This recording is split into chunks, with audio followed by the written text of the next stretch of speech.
వికసిత ఏపీ లక్ష్యంగా చంద్రబాబు సర్కార్ అడుగులేస్తుంది. సచివాలయంలో తనను కలిసిన నీతి ఆయోగ్ ప్రతినిధులతో చంద్రబాబు కీలక అంశాలపై చర్చించారు.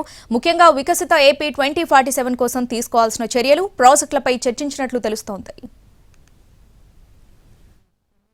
వికసిత ఆంధ్రప్రదేశ్ 2047 కోసం విజన్ డాక్యుమెంటరీ రూపకల్పనకు రాష్ట్ర ప్రభుత్వం శ్రీకారం చుట్టింది.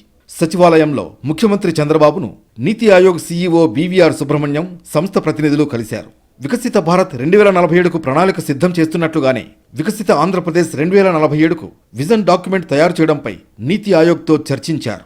15% వార్షిక వృద్ధి రేటుతో పాటు తలసరి ఆదాయాన్ని ప్రతి 4 ఏళ్లకు రెట్టింపు చేయాలన్న లక్ష్యంతో పనిచేస్తున్నామని వివరించారు సీఎం చంద్రబాబు. అలాగే జనాభా నిర్వహణ, పునరుత్పాదక శక్తి, నైపుణ్యాభివృద్ధి, దారిద్ర్య నిర్మూలన, పోర్టుల అభివృద్ధి, ఉత్పాదక క్లస్టర్లు, గ్రోత్ హబ్లు, ఏఐ హబ్ల స్థాపనకు ప్రాధాన్యతిస్తామని చంద్రబాబు వెల్లడించారు. రానున్న రోజుల్లో ఆర్టిఫిషియల్ ఇంటెలిజెన్స్తో పాటు అన్ని రంగాల్లోనూ విప్లవాత్మక మార్పులు వస్తాయన్నారు సీఎం చంద్రబాబు. అమరావతి, వైజాగ్లను ఏఐ హబ్స్గా రూపొందించే విధంగా ప్రణాళికలు సిద్ధం చేయాలని సూచించారు.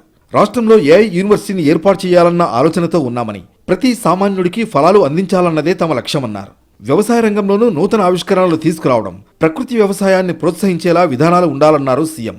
సీమలో హార్టికల్చర్ ఆధారిత ఫుడ్ ప్రాసెసింగ్ పరిశ్రమలు వస్తే రైతులు లాభపడతారన్నారు. రాష్ట్ర ప్రగతిలో కీలకమైన విద్యుత్ రంగంలో రానున్న రోజుల్లో అనూహ్యమైన మార్పులు వస్తాయని, వాటికి అనుగుణంగా వ్యవస్థలను, ప్రజలను సిద్ధం చేయాలని సూచించారు చంద్రబాబు.